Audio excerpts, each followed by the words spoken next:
અને મને એનો ફૂલ અનુભવ થયો છે કે હું જ્યારે લઈને હતા પરિસ્થિતિ એકદમ ખરાબ જ હતી. મને જ એવું હતું, મારા દિલમાં એવું હતું કે હું મારા પપ્પાને લઈને નહીં જઈ શકું, પણ છતાં કુદરતની ને કુણાલ સરની મહેનતથી બસ સફળ થયું. અમે રાતે અહીંયા હોસ્પિટલ આવ્યા તો સાહેબે અમને સમજાવ્યું કે લીવરમાં તમારે ઇન્ફેક્શન વધારે છે, જેથી કરીને એનું બી ઓપરેશન કરવું પડશે અને લીવરના ઇન્ફેક્શનના હિસાબે થઈ અને મોટા આંતરડામાં કાણું પડી ગયું છે, એટલે એનું બી ઓપરેશન કરવું પડશે. તો આ બંને ઓપરેશનો સાહેબે સક્સેસફુલ રીતે કર્યા.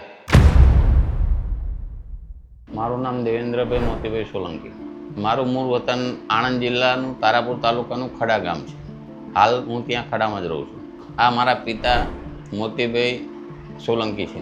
એમની ઉંમર 67 વર્ષ છે. આજથી 1 મહિના પહેલાં એમને ઓલરેડી તાવ વધારે આવતો હતો, પગે સોજા ને એવું બધું આવતું હતું. ડૉક્ટર કુણાલ સાહેબને મળ્યા, એમની જોડે અમે બધી ચર્ચાઓ કરી તો સાહેબે એવું કીધું કે ભાઈ તમે અહીંયા લાવી દો, આપણે તેમને હું દર્દીને જોઈને પછી તમને કોઈક શું ડિસિઝન લેવું.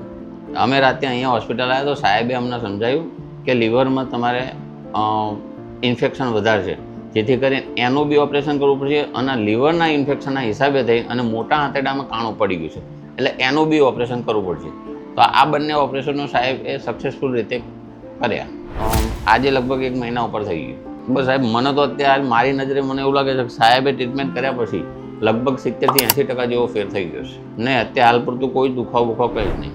મારા પપ્પા જેવી કોઈને તકલીફ હોય તો હું એવું કહેવા માગીશ કે અતુલ્ય હોસ્પિટલમાં કૃણાલ સરને પહેલાં તો બતાવી જ જજો, કારણ કે કૃણાલ સર જોડે તમે આવશો ને એટલે તમને ક્લિયરી વસ્તુ મળી જશે એમ કે ભાઈ તમને શું છે.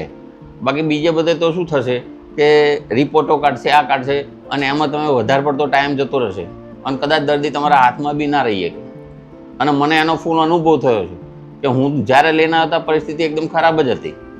મને જ એવું હતું, મારા દિલમાં એવું હતું કે હું મારા પપ્પાને લઈને નહીં જઈ શકું, પણ છતાં કુદરતની ને કુણાલ સરની મહેનતથી બસ સફળ થયું કે હું અહીંના કુણાલ સરનો અને આખા સ્ટાફનો, ડૉક્ટર સ્ટાફનો તથા નર્સ સ્ટાફ અને પટ્ટાવાળા સર્વેનો આભાર માનીશ કે એ લોકોએ અમને પૂરો સહકાર આપ્યો અને જેથી આજે અમે તંદુરસ્ત રીતે ઘરે પાછા જઈશું.